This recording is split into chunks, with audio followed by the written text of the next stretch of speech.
اگلی رات کا واقعہ ہے۔ خالد قعقاع اور ایک بڑے بہادر مجاہد ندعور بن عدی شہر پناہ کے دروازے باب شرق سے کچھ دور کھڑے تھے۔ ان کے ہاتھوں میں رسے تھے۔ دیوار کے ساتھ لگے 100 مجاہدین کھڑے تھے۔ یہ سارے لشکر میں سے چنے ہوئے نڈر اور ذہین مجاہد تھے۔ یونس ابن مرقس خالد کے ساتھ تھا۔ اس نے خالد کو یہ جگہ بتائی تھی۔ وہ رسے کے ذریعے یہیں سے اترا تھا۔ خالد اپنی زندگی کا بہت بڑا خطرہ مول لے رہے تھے۔ وہ سپہ سالار تھے، انہیں اوپر نہیں جانا چاہیے تھا۔ پکڑے جانے کا امکان تھا، مارے جانے کا خطرہ تھا، لیکن اس خطرے میں وہ کسی اور کو نہیں ڈالنا چاہتے تھے۔ انہیں اعتماد تھا کہ ان کے نہ ہونے سے مجاہدین میں بددلی نہیں پھیلے گی اور ابو عبیدہ ان کی جگہ لے لیں گے۔ یہ فیصلہ پہلے ہی ہو چکا تھا کہ خالد کی غیر حاضری میں سالار اعلیٰ ابو عبیدہ ہوں گے۔ خالد نے اپنے ہاتھ سے کمند اوپر پھینکی۔ دیوار کی بلندی 13-14 گز تھی۔ کمند دیوار کے اوپر اٹک گئی۔ انہوں نے کچھ دیر انتظار کیا۔ دیوار پر کوئی حرکت نہ ہوئی، جس کا مطلب یہ تھا کہ اوپر کوئی نہیں۔ اگر کوئی تھا بھی تو اسے پتہ نہیں چلا کہ دیوار پر کمند پھینکی گئی ہے۔ خالد نے اپنے آپ کو مزید خطرے میں یوں ڈالا کہ سب سے پہلے خود کمند کے ذریعے اوپر گئے۔ ان کے پیچھے قعقاع اور ندعور اوپر گئے۔ اوپر کوئی بھی نہیں تھا۔ دیوار کا یہ حصہ شہر سے کچھ دور تھا۔ شہر کی آوازوں سے پتہ چلتا تھا کہ لوگ جاگ رہے ہیں اور کسی تقریب میں مصروف ہیں۔ خالد کو یقین آ گیا کہ یونس ابن مرقس انہیں دھوکہ نہیں دے رہا۔ انہوں نے دیوار یعنی شہر کی فصیل کے ساتھ 2-3-4 رسے باندھ کر نیچے لٹکا دیے، جو وہ اسی مقصد کے لیے ساتھ لے گئے تھے۔ ان کے 100 مجاہدین میں سے 50 ان رسوں سے اوپر چلے گئے۔ یونس ابن مرقس بھی ان کے ساتھ گیا۔ وہ خالد کا گائیڈ تھا۔ خالد نے ان جانبازوں میں سے کچھ کو اس کام کے لیے دیوار پر بٹھا دیا کہ رومی فوج کے آدمی اگر اوپر آ جائیں تو انہیں ختم کر دیں، لیکن خاموشی سے، تاکہ شہر میں کسی کو پتہ نہ چلے۔ ہر کام خاموشی سے کرنا ہے۔ خالد نے قعقاع اور ندعور کو اپنے ساتھ رکھا اور 50 جانبازوں میں سے باقی کو اپنے ساتھ فصیل سے اتار کر لے گئے۔ جوں ہی وہ دیوار سے اترے، انہیں کسی کی باتیں سنائی دیں۔ رومی سپاہی یونس ابن مرقس نے خالد کے کان میں سرگوشی کی۔ میں ان کی زبان سمجھتا ہوں۔ انہوں نے ان کی زبان میں رعب سے کہا، جلدی چلو۔ خالد نے یونس ابن مرقس سے کہا اور اپنے جانبازوں سے کہا، تلواریں نکال لو اور اتنی تیزی سے وار کرنے ہیں کہ رومیوں کو منہ سے کوئی آواز نکالنے کی مہلت نہ ملے۔ یونس ابن مرقس نے فوجی افسروں کی طرح بڑے رعب سے رومی سپاہیوں کو بلایا۔ ان کے آنے تک خالد کے جانباز گھیرے کی ترتیب میں ہو گئے۔ رومی سپاہی کم و بیش 40 تھے۔ وہ دوڑے آئے۔ رات کا وقت تھا۔ چاند آدھی رات کے لگ بھگ افق سے اٹھتا تھا۔ جب رومی سپاہی آ رہے تھے اس وقت چاند شہر کی فصیل سے اوپر آ گیا تھا۔ رومی سپاہی خالد کے جانبازوں کو اپنے آدمی سمجھے ہوں گے۔ وہ قریب آئے تو مسلمان جانباز تلواروں سے ان پر ٹوٹ پڑے۔ ان میں سے 7-8 نے تلواریں نکالیں، مقابلے کی کوشش کی، لیکن مارے گئے۔ مگر خاموشی ٹوٹ گئی۔ 2-3 رومی سپاہیوں نے زخمی ہوتے ہی بڑی اونچی آواز میں شور بپا کیا کہ مسلمان قلعے میں داخل ہو گئے ہیں، اب دروازہ فوراً کھلنا چاہیے۔ خالد نے کہا، رومی فوج کو آنے میں زیادہ وقت نہیں لگے گا، میرے پیچھے آؤ۔ جہاں دروازہ تھا وہاں ڈیوڑی تھی۔ خالد اپنے جانبازوں سے آگے تھے۔ وہ دوڑتے ہوئے دروازے والی ڈیوڑی میں گئے۔ وہاں صرف 2 رومی سپاہی تھے جن کے ہاتھ میں برچھیاں تھیں۔ وہ شور سن چکے تھے، اس لیے مقابلے کے لیے تیار تھے، لیکن خالد نے انہیں مقابلے کی زیادہ مہلت نہ دی۔ ایک کو خالد نے اور دوسرے کو قعقاع نے مار ڈالا۔ دروازہ کھولو، خالد نے حکم دیا، اور زیادہ آدمی باہر تیار رہو، رومی آ رہے ہیں۔ دروازے کے اندر کی طرف بڑے وزنی تالے لگے ہوئے تھے اور بڑی زنجیریں باندھ کر دروازے کو مستحکم کیا ہوا تھا۔ بڑی مشکل سے تالے توڑے گئے اور زنجیریں بھی اتار دی گئیں۔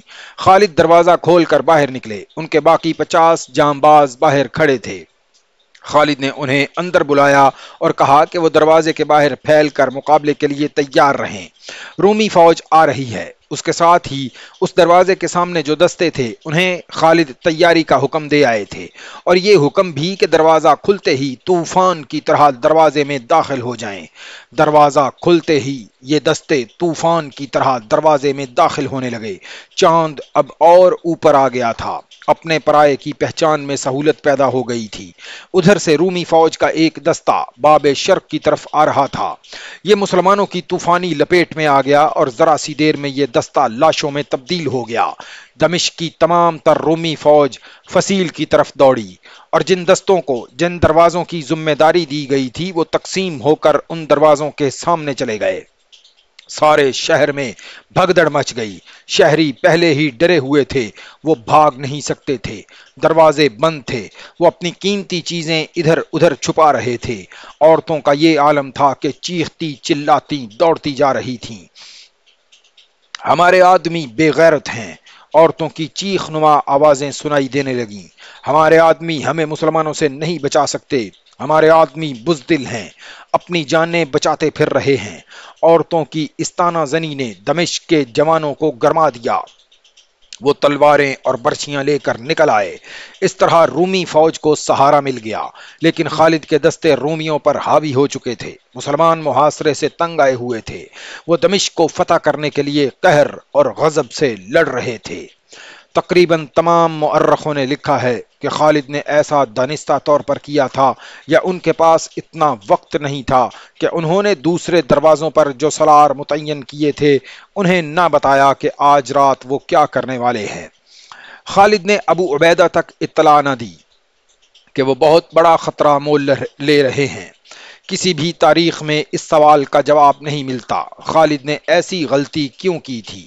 ابو عبیدہ وہاں سے بہت دور تھے۔ انہوں نے شہر میں شور سنا تو کہنے لگے کہ رومیوں نے کسی دروازے سے باہر جا کر اس دروازے والے مسلمان دستے پر حملہ کیا ہے۔ رومی ایسے حملے پہلے بھی کر چکے تھے۔ دوسرے دروازوں والے مسلمان سالار بھی غلط فہمی میں رہے۔ خالد شہر کے اندر اتنے الجھ گئے کہ دوسرے سالاروں کو اندر نہ بلا سکے۔ انہوں نے شاید یہ بھی سوچا ہوگا کہ دوسرے سالار دروازوں کے باہر اپنے دستوں کو تیار رکھیں تاکہ رومی فوج کسی دروازے سے بھاگ نہ سکے۔ یہ بھی ذہن میں رکھیں کہ مسلمان دستے شہر کی فصیل اور دروازوں کے قریب نہیں تھے، وہ فصیل سے کم از کم ایک میل دور تھے۔ قریب ہو کر وہ تیروں کی زد میں آتے تھے۔ اتنی دور سے وہ شہر کے اندر کا شور اچھی طرح نہیں سن سکتے تھے۔ توما کو جب اطلاع ملی کہ مسلمان شہر میں داخل ہو گئے ہیں تو اس نے اپنے مشیروں کو بلایا۔ کون کون سے دروازے سے مسلمان اندر آئے ہیں؟ توما نے پوچھا۔ صرف ایک دروازے سے، اسے کسی نے جواب دیا، شرقی دروازے سے، باقی سب دروازے بند ہیں۔ کیا کسی نے فصیل پر جا کر دیکھا ہے؟ توما نے پوچھا۔ کیا مسلمانوں کی باقی فوج بھی قریب آ گئی ہے؟ دیکھا ہے، اسے جواب ملا۔ ان کے باقی دستے جہاں پہلے تھے وہیں ہیں۔ باب جابیہ کو دیکھا ہے؟ توما نے پوچھا۔ کیا ابو عبیدہ کے دستے بھی آگے نہیں آئے؟ نہیں، اسے بتایا گیا وہ دستے بھی آگے نہیں آئے، یہ صرف ان کے سپہ سالار خالد ابن ولید کے دستے تھے۔ توما کے مشیر اور سالار آ گئے۔ ہم شہر کو نہیں بچا سکیں گے، توما نے ان سے کہا۔ مجھے ابھی تک کسی نے نہیں بتایا کہ مسلمانوں نے دروازہ کھول کس طرح لیا ہے۔ انہیں اندر سے کوئی مدد نہیں مل سکتی تھی۔ کیا فائدہ یہ سوچنے کا مسلمان شہر میں کس طرح داخل ہو گئے ہیں؟ ایک مشیر نے کہا۔ وہ اندر آ گئے ہیں، اب یہ سوچنا ہے کہ کیا کیا جائے، اسی منصوبے پر عمل کیا جائے جو ہم نے پہلے سوچا تھا۔ ایک اور مشیر نے کہا، ابو عبیدہ کو صلح کا پیغام بھیجیں۔ اس مسئلے پر کچھ تبادلہ خیال ہوتا رہا۔ آخر طے یہ پایا کہ ابو عبیدہ کی طرف ایک ایلچی بھیجا جائے، اور میں نے جو دستے محفوظ رکھے ہوئے ہیں انہیں ادھر بھیج دیا جائے جدھر مسلمان اندر آ گئے ہیں۔ توما نے حکم دیا، انہیں میرا پیغام دیا جائے کہ دمشق شہر کی نہیں بلکہ سلطنت روم کی آبرو اور آن ان کے ہاتھ میں ہے۔ وہ جانیں قربان کر دیں اور مسلمانوں کے سالار ابن ولید کو زندہ یا مردہ میرے پاس لے آئیں۔ ہنری سمتھ، ابو سعید واقدی اور تبری نے لکھا ہے کہ توما ذہنی طور پر ہتھیار ڈال چکا تھا۔ وہ اپنے محفوظہ کے دستوں کو اس لیے شہر کی لڑائی میں جھونک رہا تھا کہ خالد کو اپنے فریب کارانہ منصوبے کی کامیابی تک روکا جا سکے۔ اس کے یہودی اور عیسائی مشیر معمولی دماغوں کے آدمی نہیں تھے۔